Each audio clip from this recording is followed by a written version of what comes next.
Well, I was a bit of a Nigel Farage when I was at school in the 90s. Okay. And I said some things to people that were definitely racist. Can I ask why? Can I ask why? Why did I do it? Yeah. Because I was a child and stupid. Okay. And as time's gone on, and as I've grown up, and now I'm in my mid-40s, I've realised those things were unacceptable and stupid. So can I ask you, put the same question to you I put to the previous caller, Terry, that if you were to meet any of the people that you were vile to back in the day, would you feel the urge or need to apologise? Absolutely, I would do, and I have done. You have done? Tell me more. I'm liking you, Ritchie. I like a man with a heart. I do like a man with a heart. Well, I've met these people again. We went to a boarding school, so we were around these people a lot more time than maybe you are if you're at a normal school. And, I definitely said some really racist things at the time. And I had a stepfather at the time who thought it was acceptable to and actually encouraged me to be racist.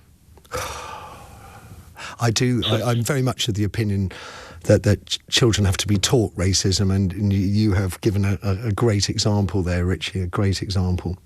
Well, that's where I got it from. He taught me to be racist. He told me that these people were not as good as me. And as time's gone on, I've realised that they're the same as me. Can I ask how you learnt that? Because it's a difficult one. It's not an easy question, I know. Yeah. Because as time's gone on, I've just realised that my daughter got into a relationship with a Polish guy who is lovely. And I have a shopkeeper around the corner who's Hindu, who is the hardest working man I've ever met. And I've just realised over time that we are just people trying to get on in the world, and whatever colour your skin is, or whatever your faith is, or whatever your background is, we are just all the same people, just trying to get on in the world and strive to look after our families and our people. Ritchie, I feel like getting on a bus, going down to Colchester now, seeking you out and giving you a massive hug, absolutely massive hug, because... I could go for a beer, mate. We'll have the hug first and then do the beer. Tell me, because I about the day you apologised. How did it lead up? What did you say, and how did the person respond? We did a school reunion, and he was just like, "It's fine, I'm used to it," which is sad, isn't it? Yes. Yes, it is.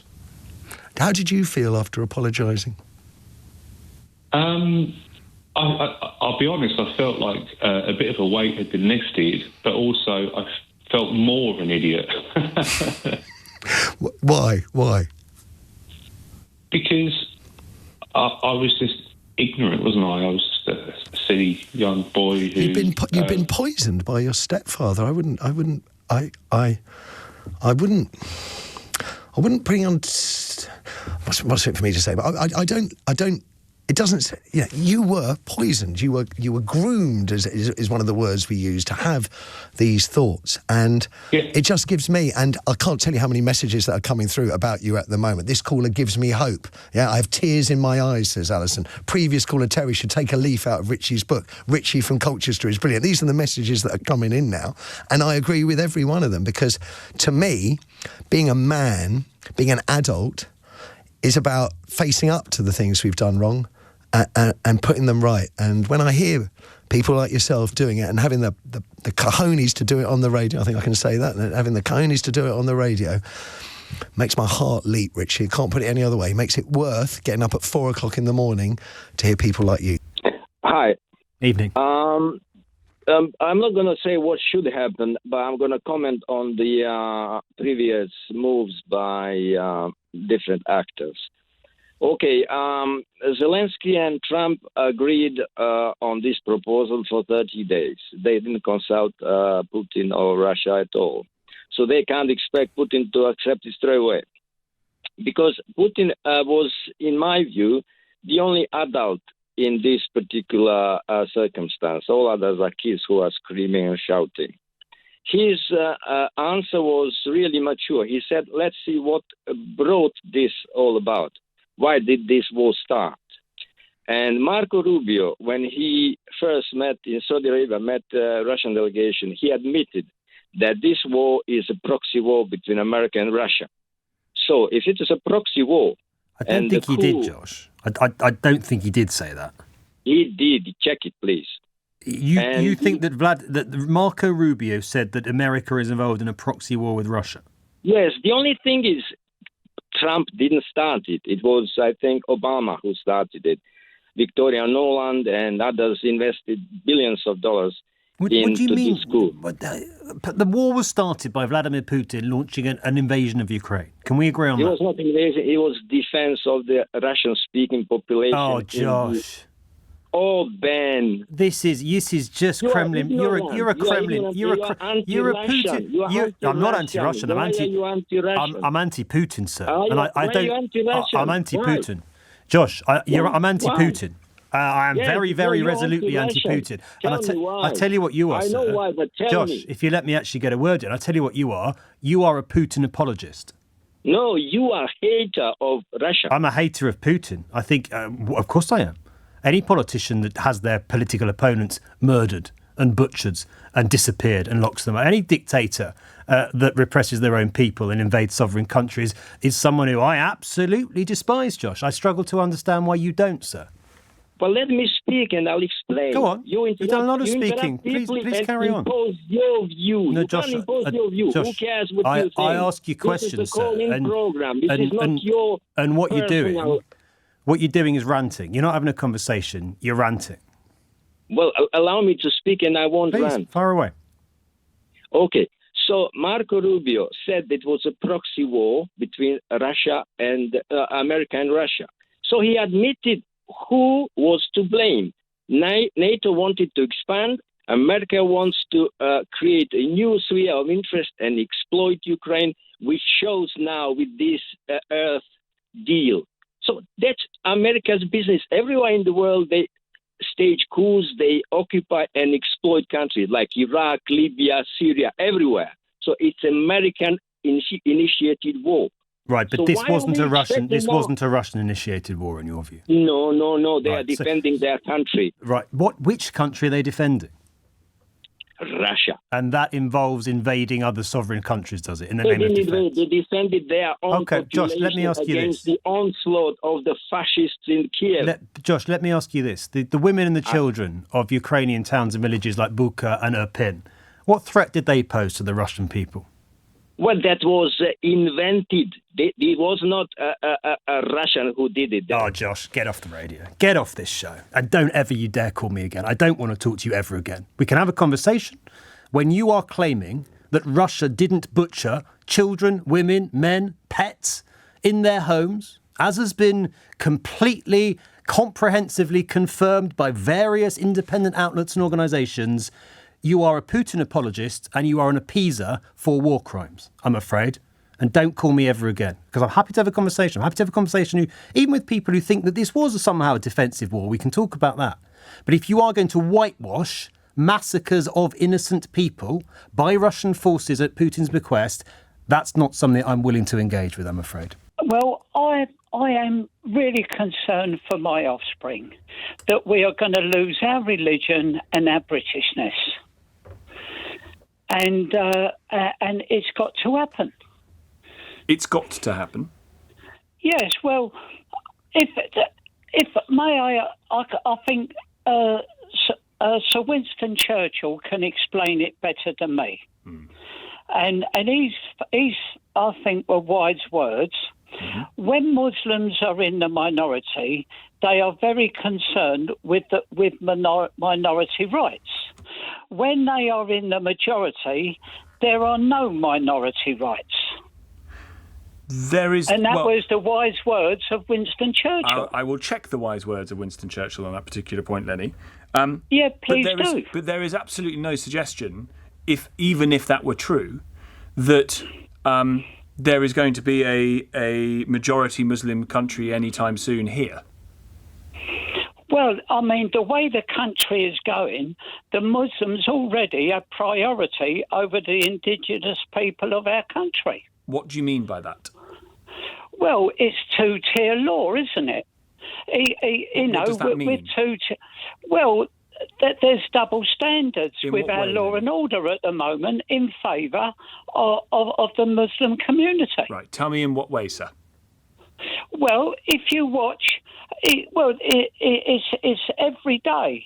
There are when you have a Muslim parade, they're allowed to get away with no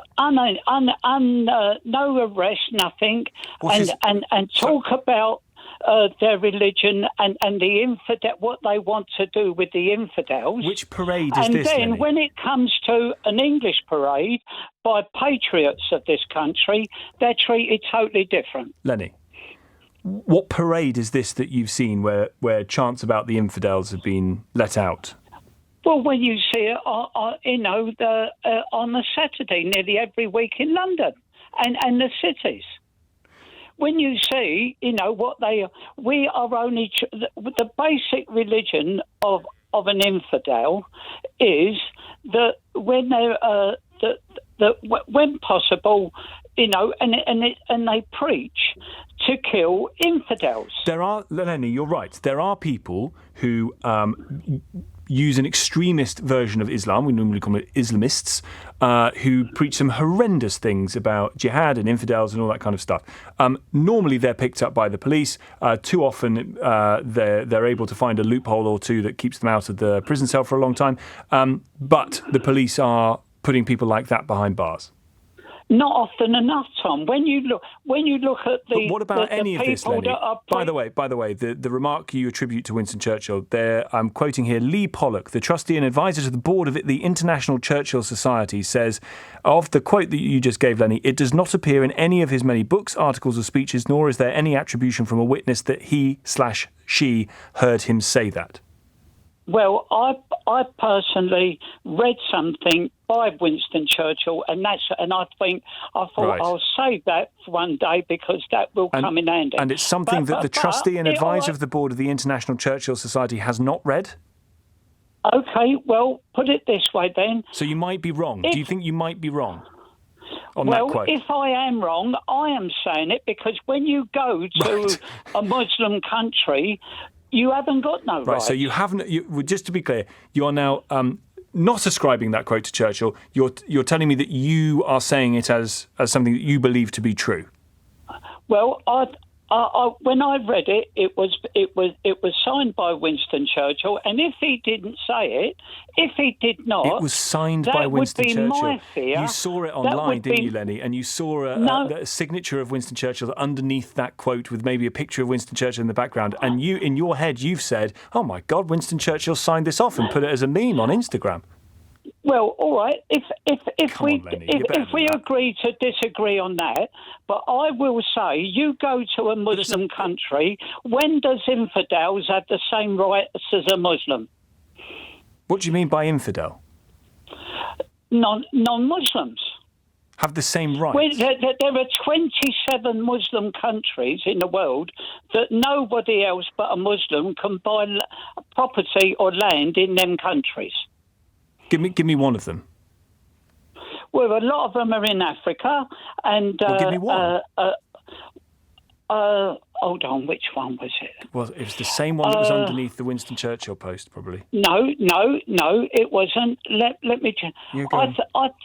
No, I'll tell you something. Okay. I cannot think of the country itself, but no. But when you hold on, where does everybody go for holidays? Muslim countries, dear. I'm sorry, Tom. Don't you worry, Lenny. It's very hard. I understand. If you come on national radio and you ascribe quotes to a former prime minister that turns out not to be true, and then you can't think of a single country in Africa to back up your point that there are 27 countries in which I can understand that that's a very difficult thing. If it's all right with you, I'm going to leave it there because Slightly, James, if I may. Only slightly. You can disagree a lot if you want. Go on. There's 2 points that come to mind, and that is, one, Keir Starmer is a leader. He is someone who is there to lead. Yes. Not necessarily to manage, not necessarily to negotiate. We have other people to do those things. He is there to set an example and be someone that I would want to feel wish I was a bit more like them. Now, I don't feel that about Keir, because I wouldn't behave that way towards Trump. I'd want somebody to be a bit more like Obama, a bit more like Mark Carney, a bit more like, someone who would stand up to the bully, because bullies don't get stood up to by individuals. Well, it depends how much power they've got. I don't know. I mean, I admire Mark Carney, and I think you're right, but Canada and the UK are very different places, and of course, the punishment beatings that Canada is currently receiving are it's not even possible that we'd be able to sustain similar. We certainly wouldn't be able to sustain what Brazil is currently enduring.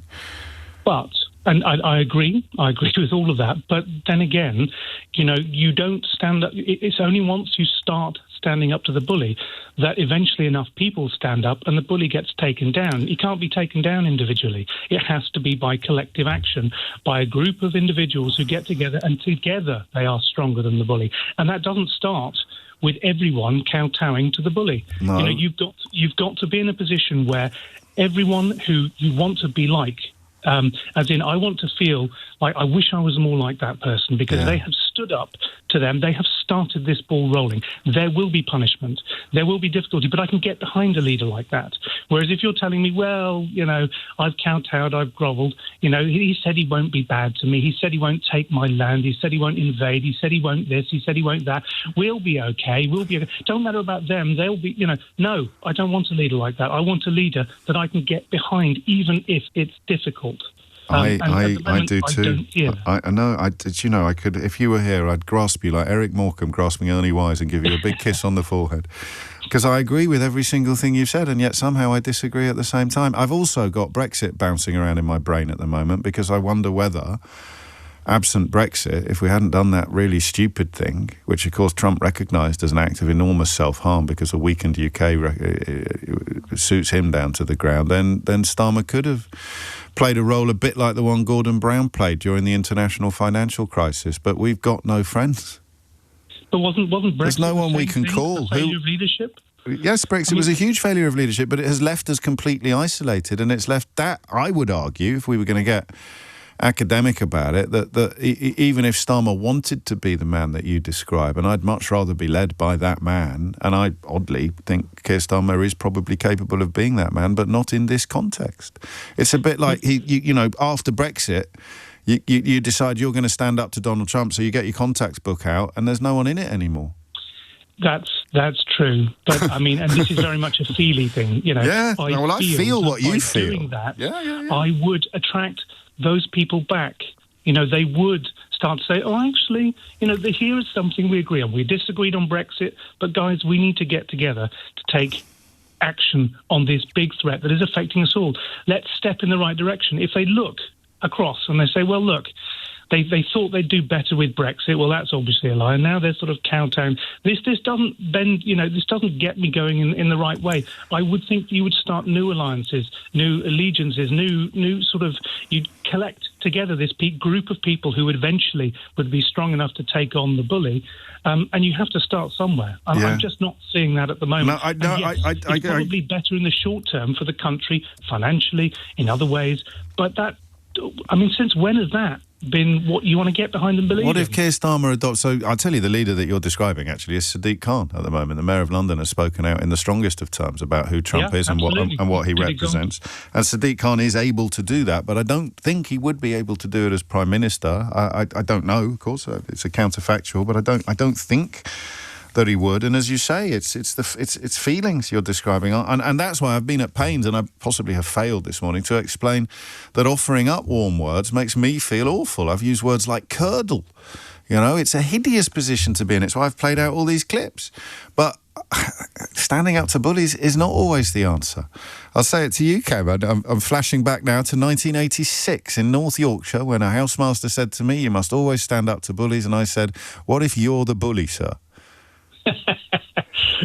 That is fair. But hang on, here's another one. In every workplace across the country, yes, you will have, if you work in an office of any description, anti-bullying policies, and you are required to call out when someone behaves badly.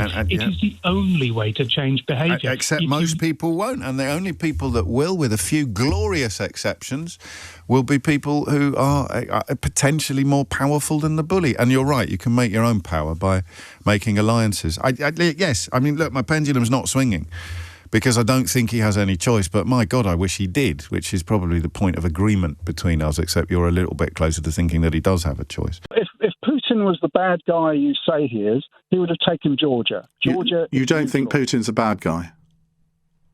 He's crept along. If Putin was the madman he is... He's been so restrained, hasn't he? Nuclear weapons by now. He's been so restrained, and his forces have kidnapped 20,000 children. No, he hasn't kidnapped 20,000 children. Probably more.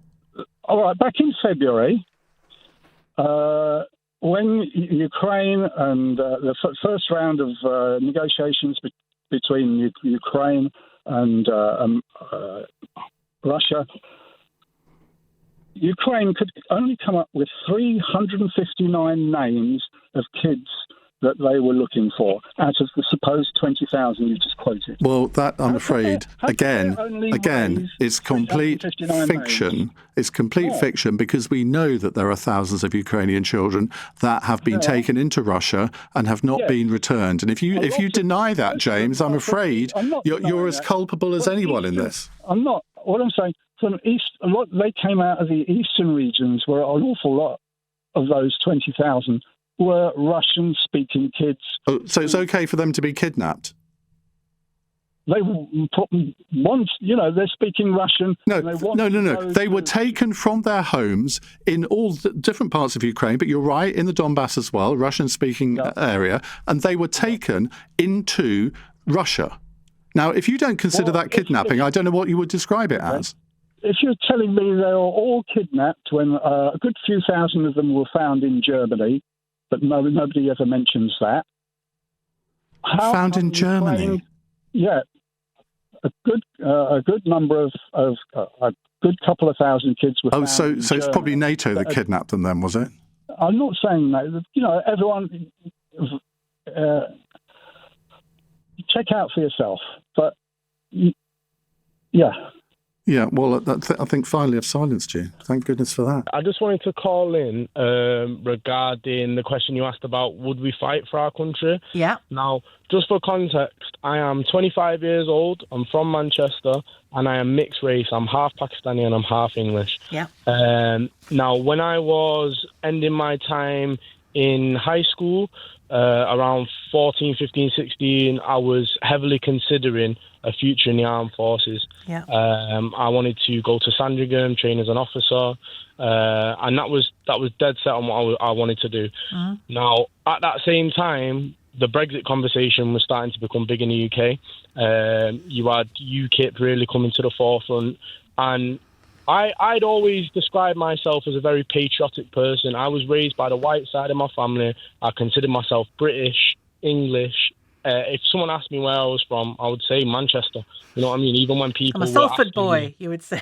Salford boys, yeah. Yeah, well, I'm from Bury originally. Okay. So shout out to Bury there. Yeah. But basically, when that period of time came about and I felt that hatred that I hadn't really felt for a long time since I was very young, kind of come back to the country, I had to really reconsider how I felt towards dying for a country that seemed like it didn't really want me in it. Yeah. And I think you'll find a lot of young people feel a similar way, and it's not just based off what race they may be or the religion or anything like that.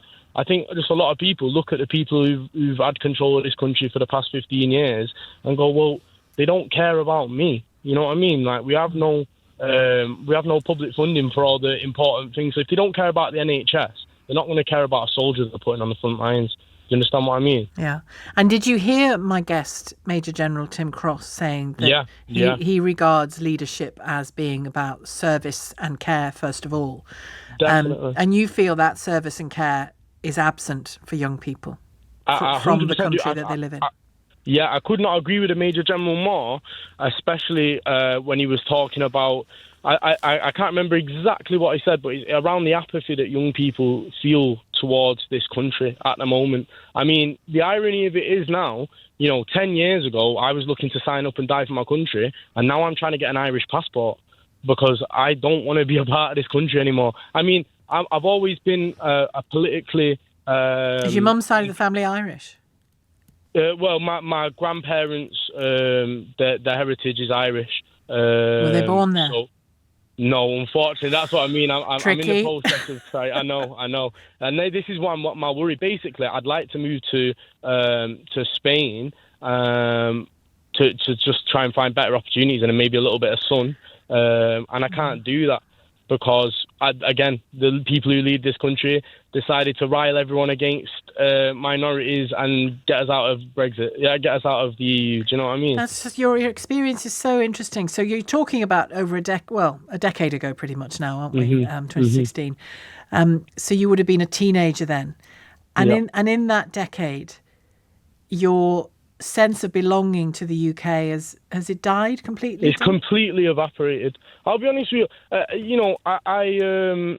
Being of a mixed heritage, I am around people from all types of places in the world. Spend a lot of my time in Cheetham Hill in Manchester, which is I think it is the most multicultural place in Europe. Correct me if I'm wrong. I'm sure another caller will do. And I speak to a lot of my friends are Muslims. A lot of my friends are North Africans, Arabs specifically. And I used to argue with them all the time. They used to be like, nah, this country, it's not for us, mate. They don't want us here. And I used to be like, nah, mate, that's the whole point of being British. Well, hang on. Let me try. I mean, I hear what you're saying. I really do. Trust me. Let's see if we can reignite. I'm no flag waver of any country, so I'm not talking about that. But let me see if we can reignite some love or and when I say gratitude, I mean being grateful, not gratitude because you. I mean I am grateful that particularly as a woman, listen, I am grateful that I live in a country. I'm grateful that I live in a country where I am free, where I can say what I like, where I 100%. have opportunities. But I get that lots of people are feeling they don't have an opportunity and are struggling to find an opportunity. I'm not making light of that at all. But let's see what you've got. Education. You had a decent education, did you? Yeah. I studied. I did my GCSEs. I went to college, and that was where I was planning to build up the UCAS points to be able to go to Sandringham.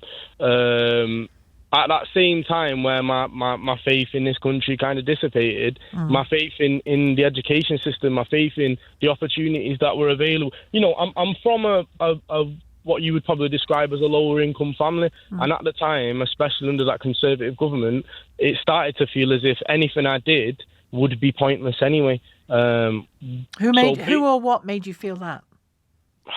You know what? It's hard to explain because there's probably tons of factors at the time that affected how I felt towards it.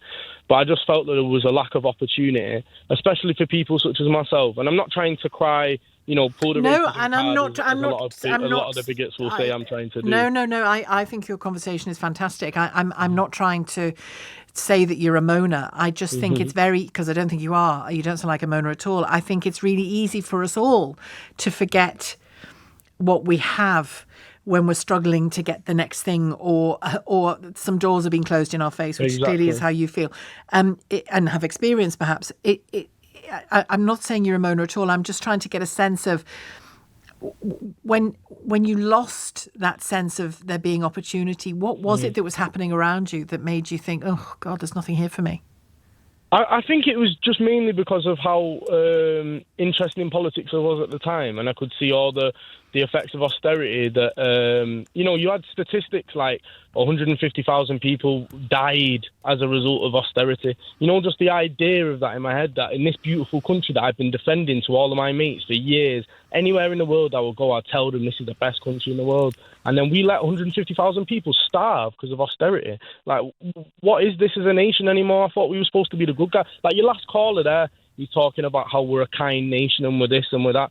I mean, the irony of it, that a 50-odd-year-old man is saying that he will go and fight and die for this country when he knows full well he'll never have to make that decision. You know what I mean? Yeah. It's just a talking point. And that's the thing. Well, although, to be fair to him, he was still saying he would do whatever he was asked to do, even if that didn't involve fighting. But Sheila, he's never going to be, so it doesn't matter. And that's the point. If he was my age and I knocked on his door right now as an army recruiter and said, listen, mate, we're going to war, are you coming? He's not going to come. I promise you, Sheila. That 90% of people are not, especially a war that we don't feel like, World War II, it's a different situation. We have an ideology that we have to fight. The reality of it now, most young people are turned on enough mentally to understand that we're dying to be fodder for the military-industrial complex. What is the point? Well, hang on, Dom, hang on. Systems can make an extra £1 billion a year. No. Hang on. There are a lot of events that could happen that would give the lie to what you've just said. If your family were physically threatened, or you found that a foreign actor, a foreign country, was finding all kinds of ways to attack the UK, i.e. you, me, your mum, your dad, your siblings, your mates, your neighbours. That's nothing to do with BAE Systems and the military complex. You and I would all have to respond somehow to that. I understand what you're saying, but Sheila, can I just say, I feel more threatened here, honestly. When the riots happened in the summer, my partner is of Jamaican origin. I'm worried about her going to work now. I'm thinking, what if she works in the centre of Manchester? What if she walks through the riots and someone tries doing something? I'm not worried about, people in other countries. I'm really not. I'm worried about the hatred we have on our own shores. Now, a lot of the lads I grew up with, young white lads from the same poor background that I was from, I wouldn't describe these lads as racist. Yeah. But if I go back to Bury now and I ask them, they're all voting for reform, Sheila. They are. Yeah. And the reality of that is the people in charge of this country have poisoned the minds of the people who live here. The reality is... Poison the minds, or... Hang on. Poison the minds or just let you down?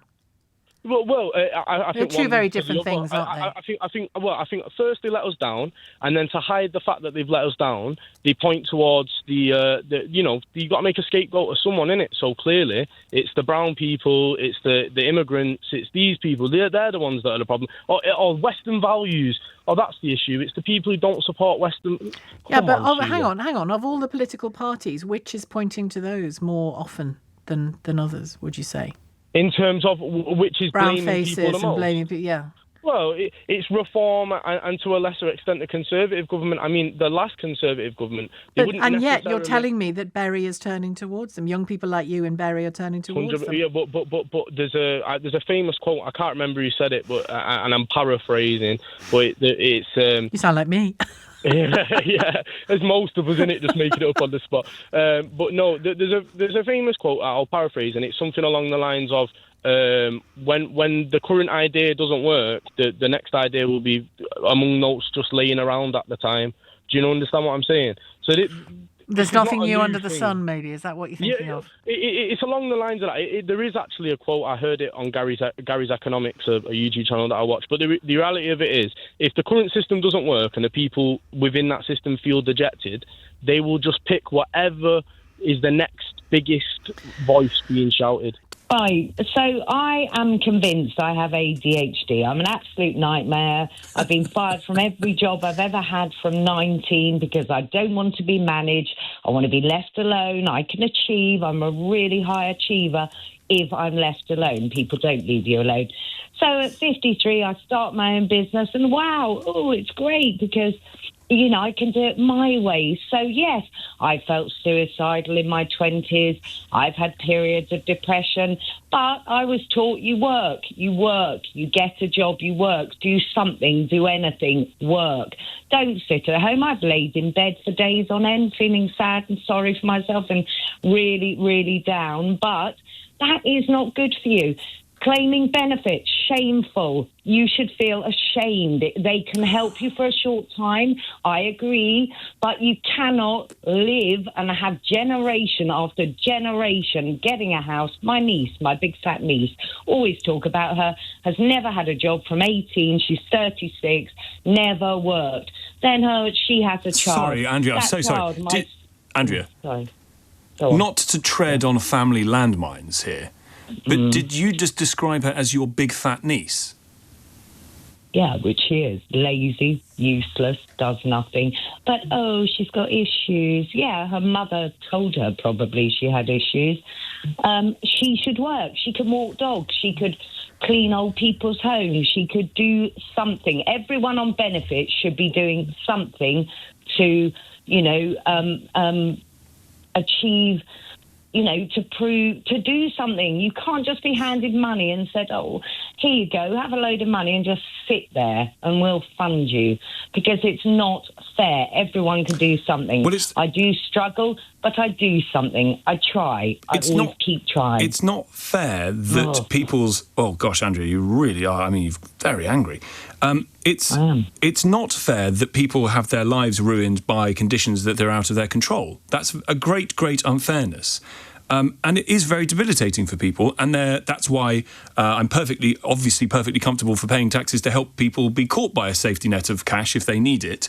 But I wonder to what extent maybe this money is going towards, perhaps in some cases, the milder end of anxiety and mood disorder, and what that money could otherwise be better spent on to help people like maybe your big fat niece, into work. No, because she's been conditioned that you just sit there, you'll get a council house, you've got 3 dogs, which are expensive to feed, but don't worry, don't do anything, because we'll all pay for you. Well, we've all had enough of paying for you.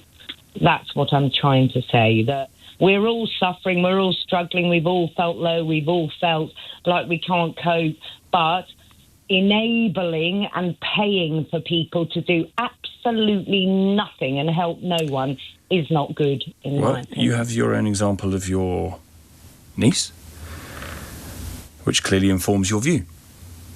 Andrea, thank you very much indeed. It's at this moment of the programme, if we were really clever about this, guys, we would have Andrea's niece on a line somewhere just to bring her in at this moment and really... Wow, it would feel very 2010s, wouldn't it? Good morning, Clive. Yes, good morning to you. Good morning. I was saying, me and my wife have been now going for about 20 years to Nudist Beach in Studland Bay, which is in Dorset. We were originally from Kent. So just quickly, we're not deviants or anything like that. I'm a working man. I'm, accountant and things. My wife is here. Which wants to say? Hi, just quickly. This is Cynthia, his husband. I've been going now 20 years with him, and actually we were Iain Dale in the past at Studland Bay and in Kent. Been to the one in Kent as well. Sorry about that. Yes, my wife does know Iain Dale. He went with us to one of the beaches. More than that. What is happening? I mean, could you put the phone a bit closer? I'm struggling to hear you slightly, Clive, so put the phone next to your mouth. That's all right. I was just saying, my wife took over there. She's quite... is what we do you want to pass me over to your wife then, Clive? I will try. I think the reception's good, what she's saying, but I can repeat things what she's saying. What's your wife's name? Cynthia. Okay. It's Clive and Cynthia, nice. How long have you been going nude for, Cynthia? Okay. Well, I mean, we've been... both been going for 20 years, but... I want to hear from Cynthia. Sorry, here we go. Can you hear it? This is a reception, I would think. Okay. Hi, just quickly, we've been to the one in Kent as well. Sorry about that. But we have a really nice time and free thinking people. Yes, well, we've been going now with Cynthia for about 20 years, would you say?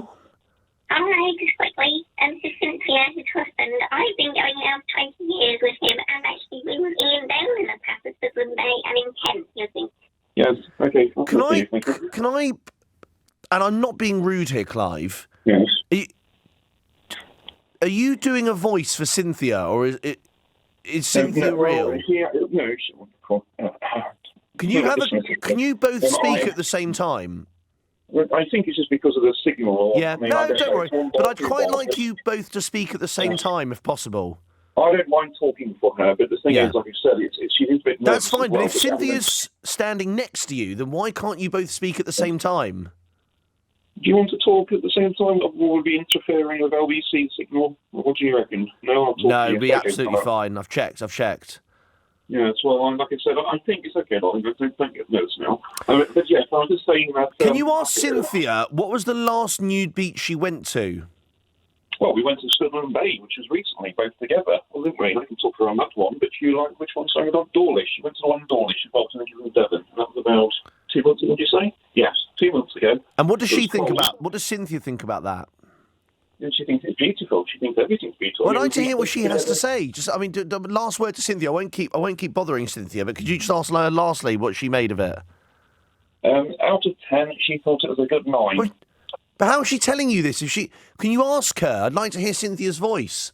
Okay, bear with 2 seconds. What did you think? I think Clive saying to the last speech when we went to him, would you say it was any good? Yes, it was really, really nice, and I liked it, but I preferred it when I was with Kent. The thing is, when I was in Trent, Iain Dale was so nice with us. He's such a nice man, Iain Dale. Okay, that's enough, thank you. Cynthia's voice has changed dramatically. Well, it's because I think she's either starstruck or she's very nervous again. She does get this sometimes. I was saying to one of your juniors on the phone, there's an old chap being a little bit behind the ears still. But like I said, I do ring quite a bit, and I can tell you we are very good fans of yours. Right. I explained to her that if she had a infatuation with Iain Dale, he's probably not on the other side of the bench, if you know what I mean. She had a what? If she had a fascination or starstruck with Iain Dale. He's probably on the wrong side of the place. Well, he's married. He's married, I'm afraid. You have to let Cynthia down gently. Thank you, Clive. Thank you, Cynthia.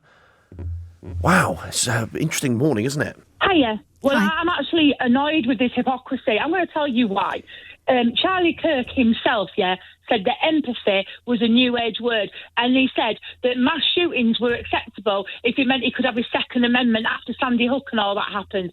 And also, when the Democrat people got killed the other month, them Democrats, he was laughing about it. And I'm telling you now, maybe this guy shouldn't have said it quite the way he said it, but I've had enough, because the person you just said, he was just a family value man. This family value man said that gay people are an error, transgender people are mental. So, apparently free speech is only okay if you're on the right.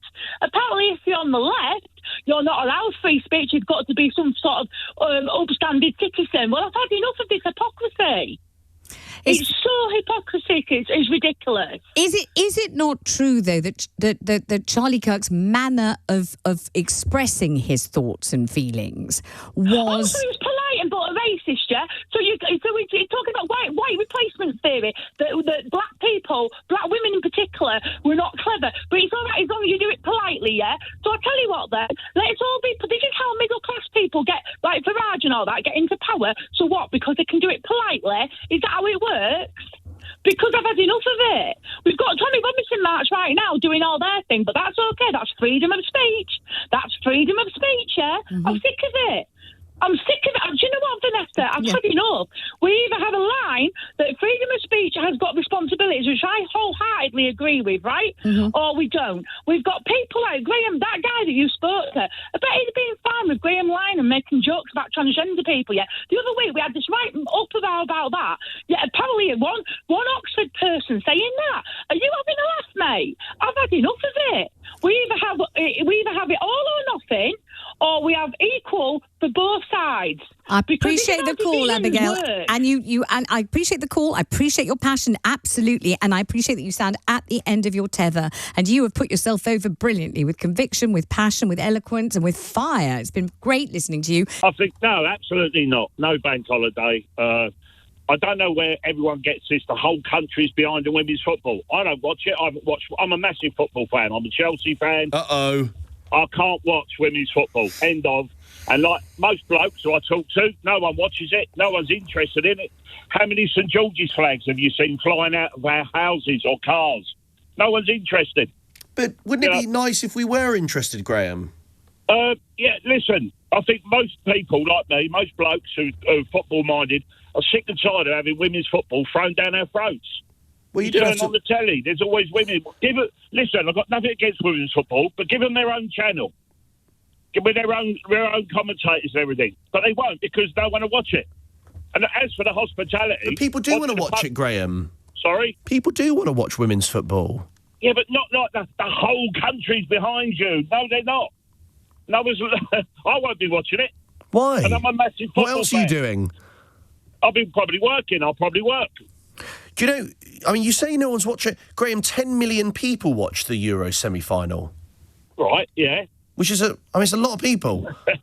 And you're saying no one's interested. How many millions of people in this country? Well, 60-odd million, 70 million. Yeah, 60-odd million, yeah. So, but what's the percentage of that then? It's still pretty blooming high compared to other shows and other things that are on TV. When are people going to get it? A lot of people are not interested. And as for the hospitality... What I don't get, Graham, is would you say you're patriotic? Yes, very. So why haven't we got a bank holiday for St George's Day? Well, we should have a bank holiday for St George's Day. Exactly. I'm not. That comes first. Yeah, but you cannot. I mean, that's a separate conversation. But what I don't understand is, if you're so patriotic, why wouldn't you be cheering on the Lionesses? Because I can't stand women's football. But why? It's been thrown down our throats. But what do you mean can't stand? I mean, I can understand reservations about it not being as quick as the men's game, for example. But the idea that you can't stand it, I don't get that. No, it's totally different to men's football. Listen, a decent Sunday men's football team would beat the women's football team. I don't think they would. But what about the women's football, the England team, a couple of years ago, played Crystal Palace under-18s behind locked doors, and they had to abandon the game at half-time. It was 8-0 to Crystal Palace youth.